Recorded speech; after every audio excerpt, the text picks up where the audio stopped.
What's up, world? Let me tell you about this beard growth oil I got from 12 tribes on Earth. 8 ounces of oily goodness with a nozzle that prevents sprays and spills, and soft ingredients that make it perfect addition to anyone's morning routine.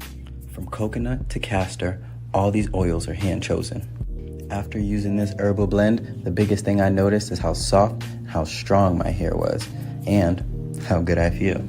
Pick up your bottle today and make your beard the star of the show.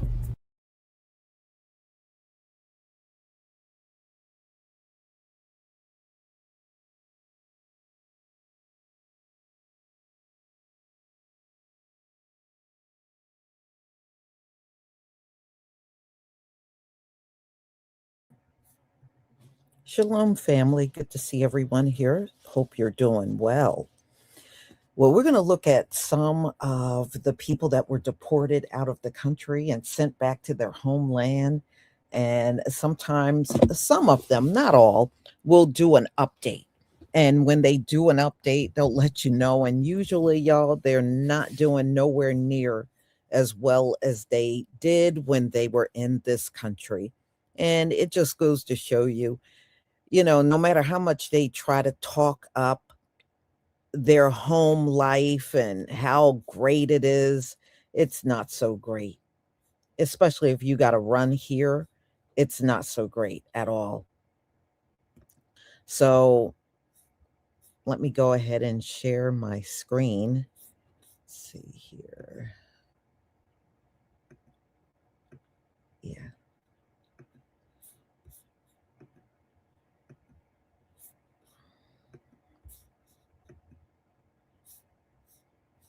Okay. Back here.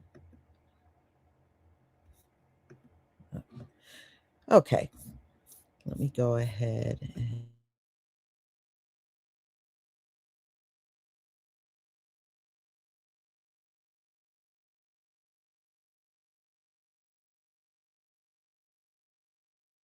y'all, they just deported 15 immigrants to Congo. And these immigrants come from South America. Some of them are from Colombia. And this is what they have to say about Africa, Congo. In my country, I'm considered white, and I never been around these many Africans in my life. So that alone, it started making me feel uncomfortable and unsafe. And you mix Africans and poverty together, that's just not the American dream I was looking for. When the Trump administration said that, hey, you could go to Mexico, we'll deport you to Mexico, just sign these papers, I was like, why would I want to go to Mexico? Colombia is a better country. Why would I want to downgrade? And now here I am in Africa. Trump, what the are you smoking? So they saying that Africa is messy. It's a lot of poverty, and they don't like it. They think they live in a lie. Now, one of them had the option to be deported to Mexico, but he refused to go to Mexico. And his family is still here in the United States. So Mexico versus Congo, and you want to be close proximity to your family. It seemed like it would have been a no-brainer, but I guess he refused the deportation, being deported to Mexico. And there you have it. He even stated that his living conditions is a lot better than being in those asylum holding detention centers, because, he have a lot more freedom. But yet water is inconsistent and the electricity is inconsistent there in the capital of Congo. But yeah, I would have signed the deportation papers to Mexico, or I would have self-deported myself. You would have got $1,000, and Lord knows what you could do in Colombia with $1,000 USD. But yeah, they saying it's a nightmare. Fuck, bro, like what the fuck? I told her they were gonna fucking deport her. I told her for years. I said, just get ready, be prepared. Fuck. Like, I fucking told you, Flora. I told you.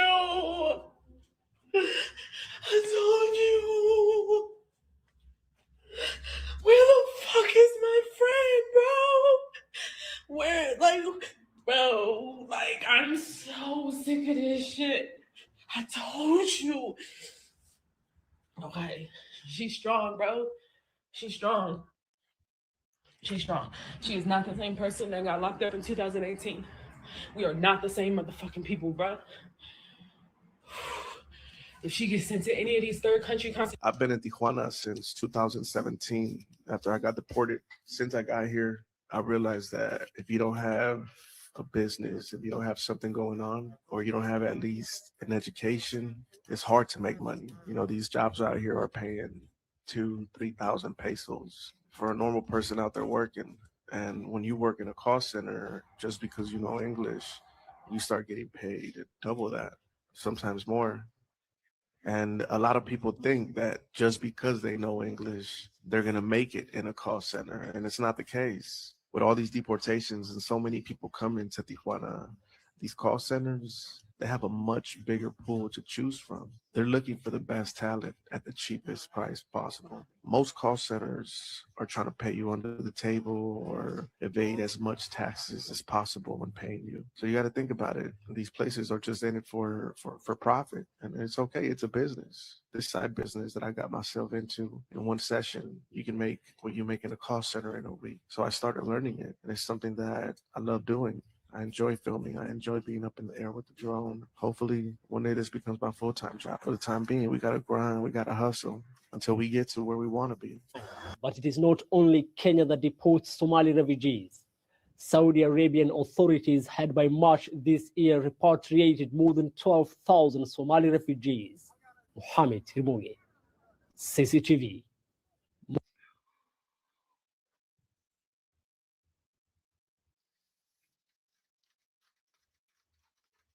Today is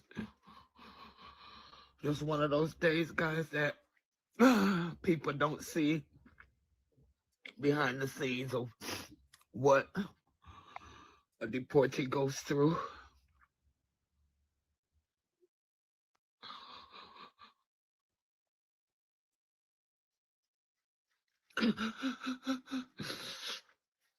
The thoughts, living alone with your own thoughts. And sometimes you ask yourself, why me? But yeah, this is one of those hours, I won't say days. I won't say day, because it comes and goes, and it, yeah. But y'all just keep me in prayer.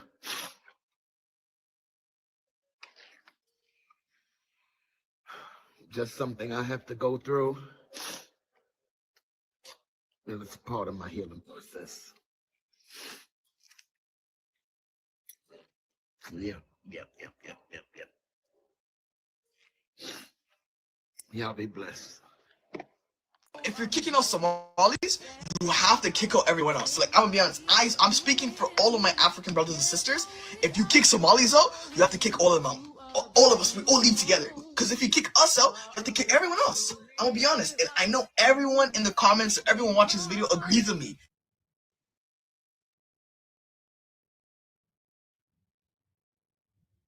You got a deal, bud. You got a deal. This hotel in Kinshasa is not where Hugo Palencia Rapera expected to end up when he applied for asylum in the United States. Originally from Colombia, Rapera arrived in the DRC last week with several other Latin American migrants. They've all been deported from America. I don't know what happened. I was detained for 5 months. As time went on, I thought they were going to release me because I had no criminal record and I hadn't yet appeared before a judge. I spent 5 months without appearing before a judge, whether a federal judge or an immigration judge. And then suddenly, on April 15th, I was told that I was going to be transferred to the Democratic Republic of the Congo, my third country, because when I entered the United States in 2023, I'd been granted protection and a convention against torture. Gabriela is also from Colombia. She says the journey was an ordeal. Worse, they don't know what will happen to them now. I was like, I don't want to go to the Congo. I'm scared. It's a country I don't know. I don't speak the language. I've got so much on my mind, and I'm really anxious at the same time. My family, everyone was desperate because it's still quite an extreme situation. And after that, we found ourselves here in the Congo after an extremely long 27-hour flight, during which we were handcuffed the whole time at our hands and feet. Yes. The new arrivals have been given little information. They worry they'll have to accept voluntary repatriation once their 7-day visa expires. So this is gonna sound crazy, but one of the biggest culture shocks for me when I first got to Mexico was actually being around Mexicans like myself, bro. It's just what it is. I did not grow up in, well, let me put it this way.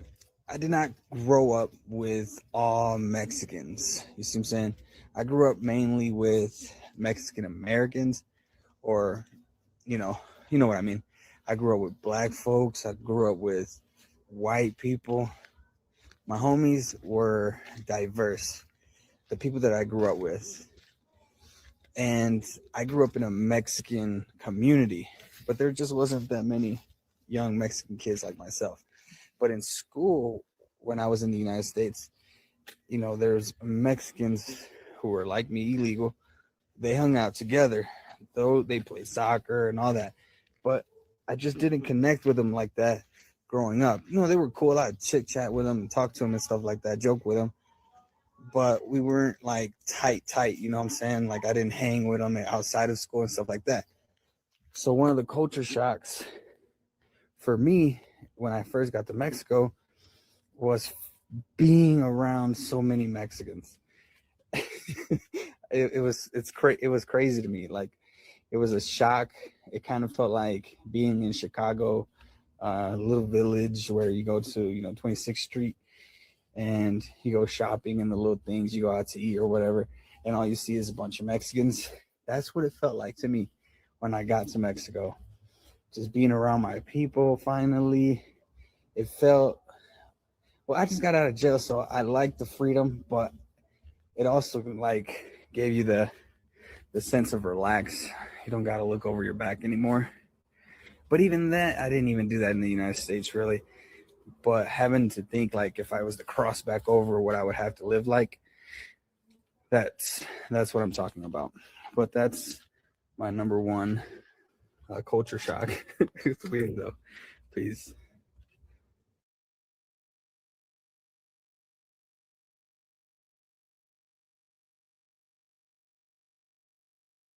Y'all, I don't know what the heck is going on, but I know you're there, but I don't see my chat. It's completely blank. So it must be some kind of glitch, but I got you on my phone. I can see everybody in the chat on my phone, but not on my computer, which is really weird. So, yeah, these people go back and hey, they got to get on with life. What else can they do? The US is kicking a lot of people out. And from what I was reading, y'all, they said the Latino community has dramatically changed between the people that got deported, and a lot of them self-deported out of here rather than wait for ICE to come pick them up. They left. So the population is not the same size it used to be. A lot of them fear ICE. So they're gone. They are out of here. You know what I was wondering, and I might look into this. What's happening? Because a lot of them had homes. They allowed them to buy homes with no social security number.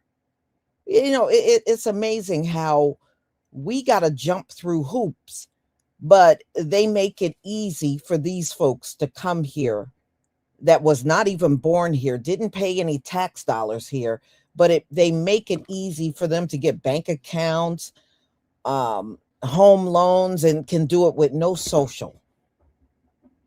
Unbelievable.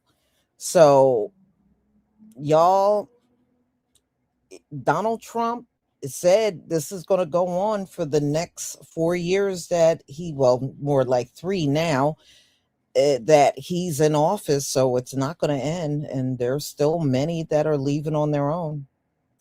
So it is what it is. And I was hearing that, because the Cubans were being deported, they said Florida is changing. Things are changing with these folks being deported. So, y'all, I got another live coming up. And that live, I got 2. All right. One is how Donald Trump went on Truth Social and he went off on Candace Owens. And that got kind of interesting. And Netanyahu announced that he had prostate cancer. So that one will be coming up as well. So I will see you a little later. Let's see. Probably like about, I would say like about 3:45. Right? No. I'm sorry. 1:45 is my next live. So I will see you all then. Hopefully I'll be able to see you in the chat on my computer. So have a wonderful, wonderful afternoon. Shalom, family.